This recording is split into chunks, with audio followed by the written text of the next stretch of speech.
finding the mother tree was really about the basic idea that trees are communities and they're connected and they're communicating and and that's great. Okay, so what do we do with this understanding? And so that's what the next book is about. Is what are we actually doing that is severing those connections, and how can we protect them, and actually also understand that we are, as human beings, really, we have a lot of agency, very positive agency in nurturing the forest along with ourselves. That we're not just like destroyers, we're actually regenerators at the same time. And I wanted to rekindle that in people. So I took them on a journey of here is the historical context of what's happened in Canada in particular with forestry, and and what is what are some of the consequences of that, to the the hydrology, the fire regimes, the carbon cycle in particular, how it's contributing to climate change, and then to say, come back and say, there's a different way, and we actually know this really inside of us already, and to give stories of how, especially, Indigenous people who continue to do these practices, how they continue to practice this, and what are the basic ingredients of it, the basic way of seeing the world that is so essential to these practices. So I wanted to sort of like say, we have an issue, and here's how we can solve it. Well, first of all, I started working with the First Nations people when I first I had a postdoctoral fellow named Dr. Teresa Ryan, and she is Simshan, and she taught me a lot about. She's a salmon fisheries scientist, and she taught me a lot about first of all, the way of seeing the world, based in respect, based in reciprocity of give and take, and based in responsibility, and how all these ingredients are all passed down through the generations, and there's a deep ancestral responsibility to care for the land, and that was such a contrast to the forest industry that I came from, that I had just been trained in. So to me, it was like I felt like this is the key, right? We all need to know this. We all need to remember this. And so Teresa was very important. And then I also started working with a hereditary chief, Randy Cook of the Monteguela Nation, and then he took me into his territory and was showing me basically what was happening with industrial logging, and we kind of are working together to try to to protect what's left and restore and regenerate the land. So he was really important. Up in Haida Gwaii, I worked with a number of people, but in particular Lisa White, and she's a weaver, and she brought me up to the community and showed me what's going on in Haida Gwaii, and we've been working together since then. So those three people in particular were heavily influential on me. And there's been others as well. Dave Wacom of Cooks Ferry Indian Band has been I've known him for, since I was a teenager practically. He's been very influential. So yes, I've been so fortunate to be able to work alongside these incredible people. I think the very first thing is, if you feel, so many of us live in cities, and we kind of get so wrapped up in the rapid life stress, the sounds, is to just slow down and just sit with a plant or a tree and just take it in, and allow it to change you. Just allow that thing that is already in you to be reignited or ignited. It will change you. So, and you have to spend the time. It might only take a minute.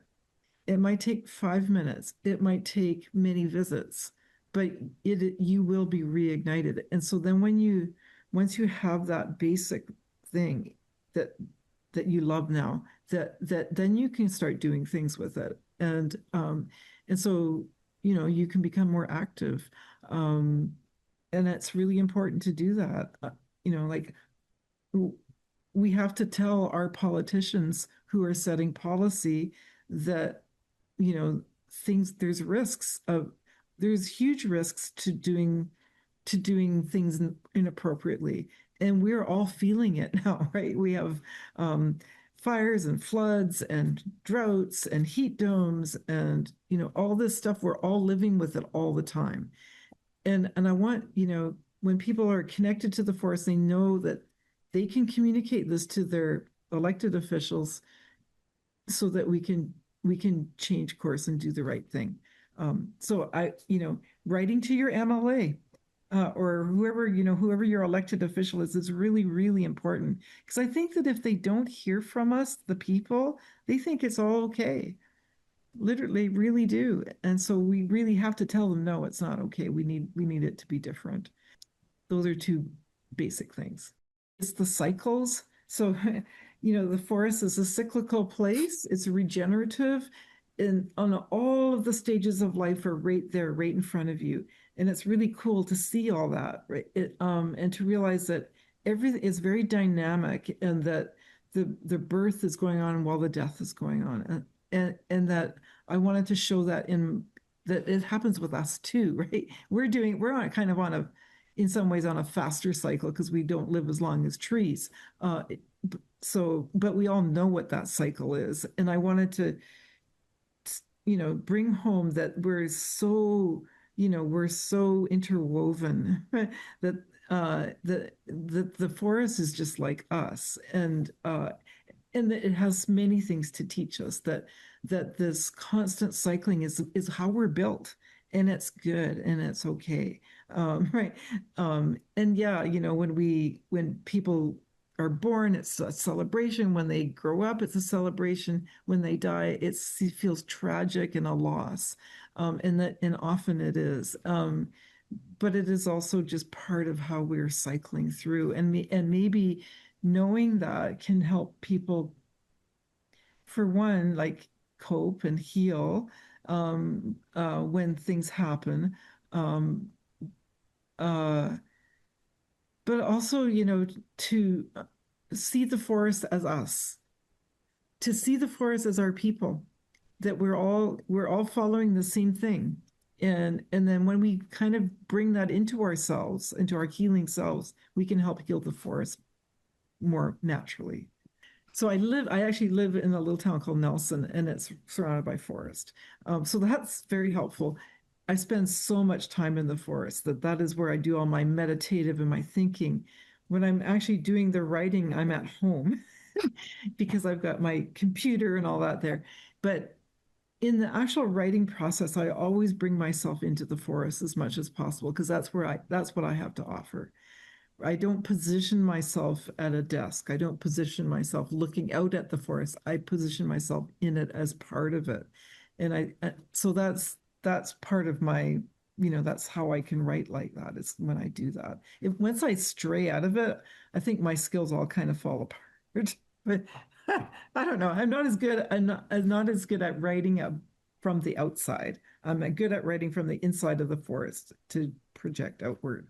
It's really cool. I mean, because a book is a different thing. Like a journal article is a report. It's a very, you know, specialized and highly, you know, curated report. But the book is a whole story. And it's a craft. I mean, they're both crafts. One is a much more artistic craft than the other. And so, you know, seeing that I was able to do that, it's really, I loved it. It's great. I love it. Yeah. And I hope people love the books, and not everybody will. But yeah, it's neat as the person doing it and publishing.